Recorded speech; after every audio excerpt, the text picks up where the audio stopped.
بسم اللہ الرحمن الرحیم۔ طالب دنیا گناہوں سے نہیں بچ سکتا۔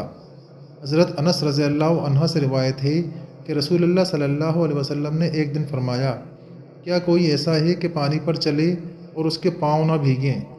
عرض کیا گیا، حضرت صلی اللہ علیہ وسلم ایسا تو نہیں ہو سکتا۔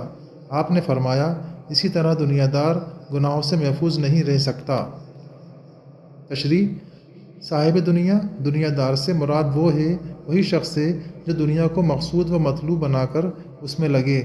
ایسا آدمی گناہوں سے کہاں محفوظ رہ سکتا ہے؟ لیکن اگر بندے کا حال یہ ہو کہ مقصود و مطلوب اللہ تعالیٰ کی رضا اور آخرت ہو، اور دنیا کی مشغولی کو بھی وہ اللہ تعالیٰ کی رضا اور آخرت کی فلاح کا ذریعہ بنائے، تو وہ شخص دنیا دار نہ ہوگا، اور دنیا میں بظاہر پوری مشغولی کے باوجود وہ گناہوں سے محفوظ بھی رہ سکے گا۔